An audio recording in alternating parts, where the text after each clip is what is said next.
A very good morning. This presentation is brought to you by Resonate International with a mission to leverage knowledge worldwide.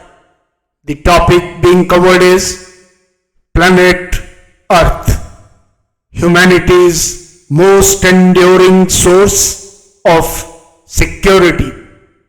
Ladies and gentlemen, across the unfathomable canvas of the cosmos, in galaxies spun from light, in voids deeper than thought, no place has yet been found like Earth.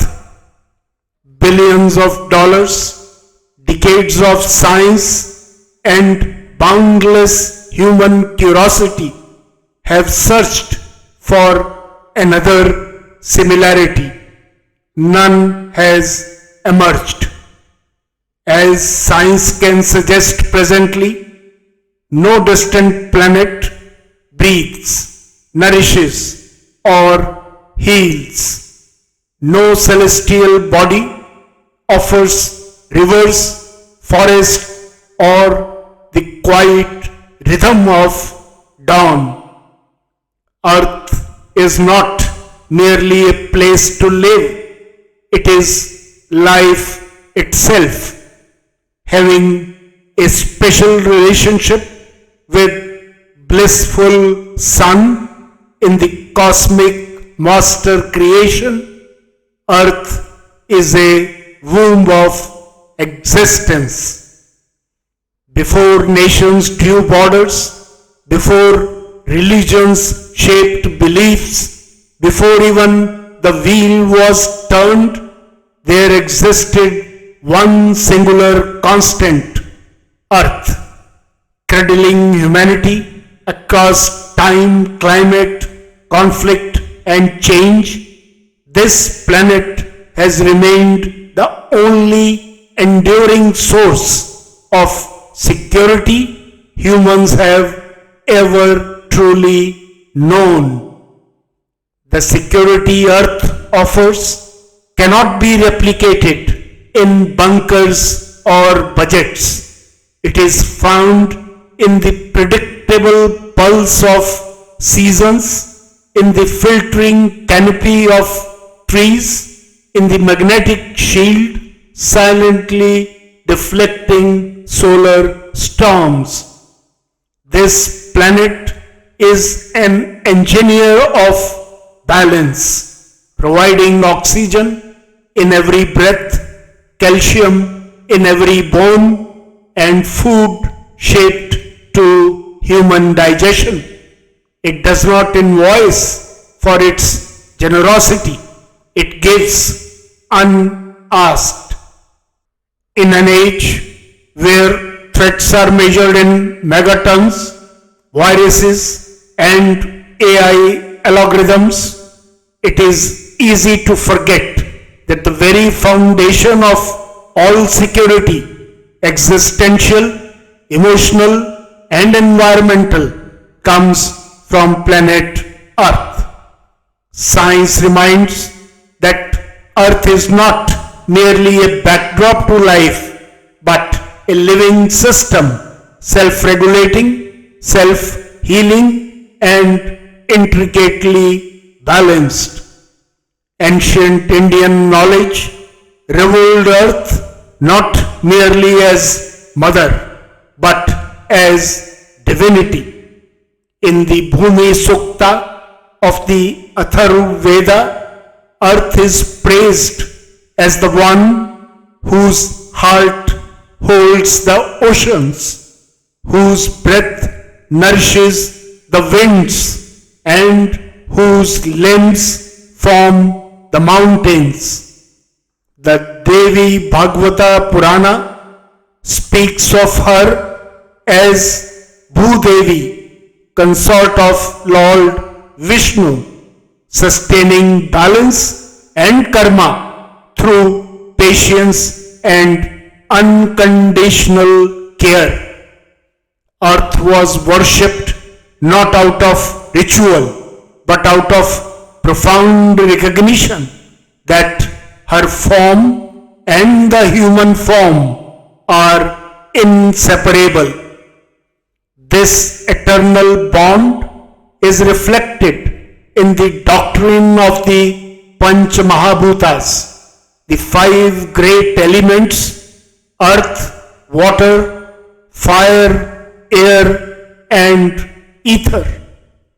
Every human body is born of these same elements, just as the planet is composed of them.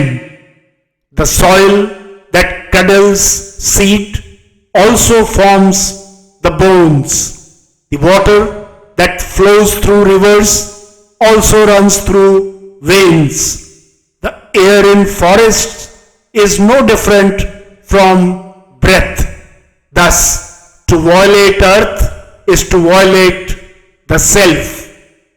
All cultures once intuitively recognized that modernity tends to forget. Earth is not a resource, it is a relationship. Science too validates this sacred synergy. Earth's magnetic field shields all life from lethal cosmic and solar radiation. Without it, DNA would decay, technology would collapse, and the very atmosphere would be lost to space. The magnetosphere, invisible yet omnipresent, is Earth's silent armor, a guardian humanity rarely acknowledges. Its rhythmic pulses even influence the circadian rhythms and neural patterns of human beings. The energy systems of the planet and the human body are intimately linked. Vedic sciences describe prana, the life force flowing through both Earth's grid lines and the body's nadis or energy channels.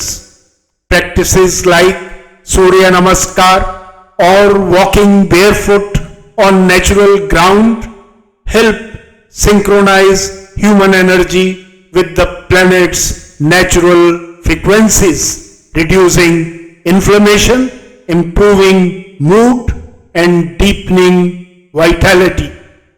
Harmony with Earth is not poetic, it is physiological.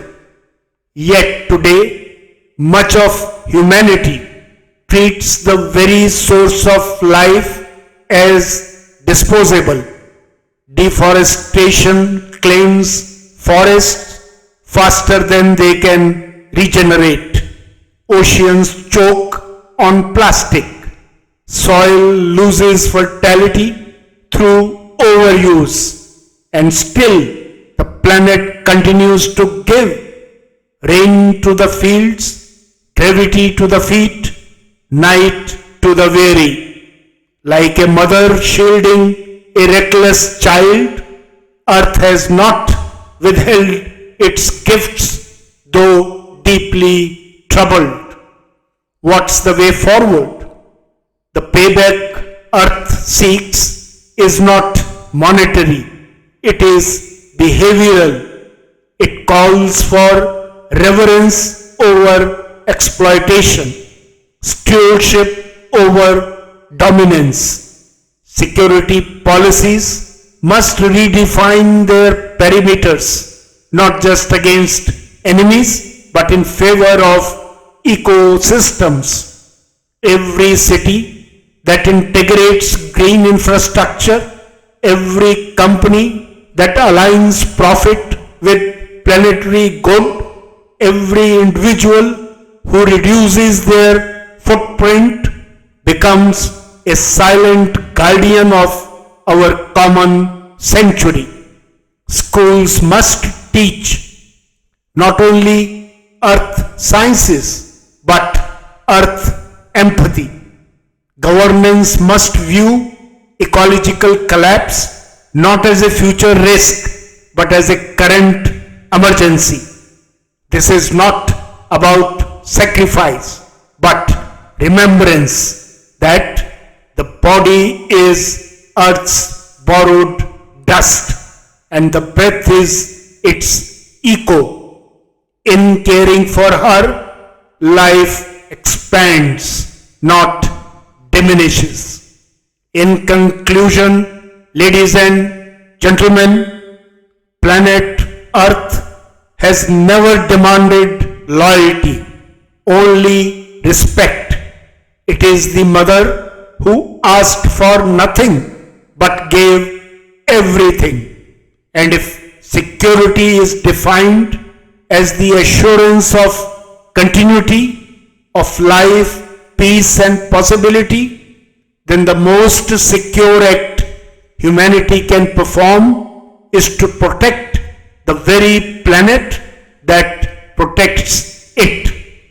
For in honoring Earth, humanity honors itself. The Bhagavad Gita offers a light that endures.